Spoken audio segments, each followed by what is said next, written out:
Hey guys, welcome to another video from Cichlid Bros. Today we are going to focus on African cichlids and 10 tips for keeping them. For this video, I'm going to give you 10 tips you might not have heard in those basic care guide videos. I will say most of these tips are geared towards the more common Lake Malawi cichlids, but most of these tips will also work for the other African cichlids like from Lake Tanganyika, Lake Victoria, or the West African river systems. With that being said, I think it's time to dive right in.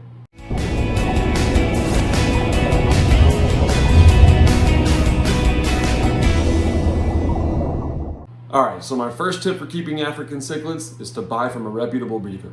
Maybe you're lucky enough to have a great local fish store nearby that has a wide variety of fish or specializes in African cichlids, but for most of us, it's pretty tough to find exactly what we're looking for locally. There are plenty of high quality online cichlid retailers like the Cichlid Shack, Southeast Cichlids, Cunningham Cichlids, Ron's Cichlids, Dave's Rare Fish, and Live Fish Direct, to name a few. The other great thing about buying online is that it's easier to find the right type, size, and sex of the fish you want, which is very important when stocking your African cichlid tank. My second tip is to be careful what cichlids you mix. For the most part, you want to keep either all males or a breeding group of cichlids from the same lake. There are some exceptions, but the best way to ensure success is to stick to one lake per tank. On top of that, if you are planning a Lake Malawi tank, it's best not to mix mbuna with peacocks or haps. Mbuna are very small but aggressive and can be a little bit nippy to peacocks or small haps, or they can be a meal for larger predatory haps. It is best to avoid multiple males of the same species in an all-male setup, and make sure you have the right male to female ratio in a breeding group. One other thing you want to avoid is a large size gap between your largest and smallest fish. My third tip is about aesthetics. Pick a type of sand substrate that contrasts well with your fish and your background. Cichlids will adapt their color to blend with their background, so pick one that works best for you. I love the classic natural look of white sand with a black background, but for this tank, I wanted to try a darker substrate to bring out richer colors in my fish. I added a lighter brown rock background for some contrast.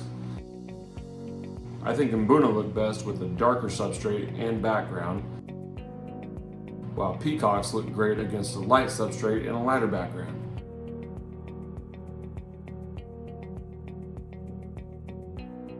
Tip number 4. My fourth tip also has to do with aesthetics, but is also crucial to your fish's well-being.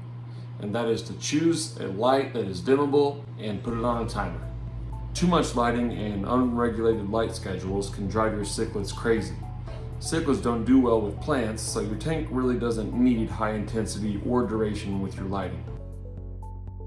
I keep my lights on low and only have them on for about 4 to 5 hours a day. I make sure those hours are when I'm most likely to be at home enjoying the tank, and if I want to turn them on for a little extra while I'm around the tank at a different time, that's fine too. Tip number 5 is have a battery backup for emergencies. I live in the Midwest, so we get a lot of crazy storms in all seasons that could knock out the power at any time. We put a lot of time, effort, and money into our cichlid tanks, so it's nice to have a backup generator just in case, or at least have a battery air pump for emergencies. My tip number 6 is to have a ton of water movement and surface agitation. If you filter your tank properly, this will probably take care of itself. I have 1,400 gallons per hour of water movement from my filters alone, then another 1,000 gallons per hour for added surface agitation from a wave maker. African cichlids can be a bit messy, so this helps clean up that mess in a timely fashion as well as increase gas exchange at the surface, providing constant oxygen-rich water throughout your tank. My 7th tip ties into the last one to help clean up that mess and leftover organic matter, and that is use Chemi Pure Blue. Chemi Pure Blue is a great product at chemical filtration, and I haven't seen a better product at keeping your tank water crystal clear. My 8th tip is to feed your fish high quality foods that reflect the diet of your fish in the wild. Mbuna are herbivore algae grazers, so I fed my mbuna New Life Spectrum algae-based pellets. My haps are piscivores, so I feed them North Bend, Cichlid formula, jumbo fish formula, and krill formula. As a treat, I feed them freeze-dried krill. Another great cichlid food brand is Extreme. Tip number 9 is do not overreact to initial aggression. Each time you add a fish to a tank, it throws off the entire tank hierarchy. There's a tank boss, a number 2 in charge, a number 3, and so on down the line. When a new fish is added, that fish will have to find its place in the pecking order, and there might be some aggression and chasing going on. You might even see some nipped fins or scales missing. This all happened every time I added a new fish to this tank, but the hierarchy settled down, and now I don't really deal with aggression issues other than typical chasing.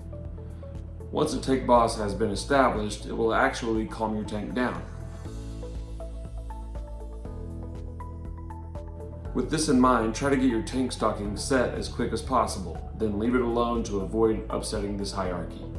When you do add new fish, try to add them in groups and/or at least add a fish big enough to hold its own.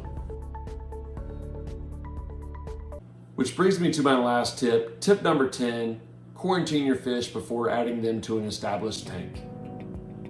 The first reason would be to avoid adding any illnesses or diseases to your tank by adding a sick fish. But if you followed tip number 1 about buying from a reputable breeder, hopefully this won't be a problem. But to be sure, have a 10 to 20 gallon tank on hand ready to fill at any time you are about to buy new fish. Also have extra cycled media to get the tank up and running right away. How long you quarantine your fish depends on who you talk to, but I like to be safe and wait a few weeks and make sure the fish is well fed before adding them to an established tank. Alright guys, that's it for my 10 tips. I'm sure if you follow these tips as well as basic fundamentals like keeping up with your water changes, good filtration, good tank temperature, and proper tank size, that you will be successful keeping African cichlids. If you have any other unique tips for our viewers, please leave them in the comments below. Don't forget to hit that like and subscribe button, and we'll see you next time.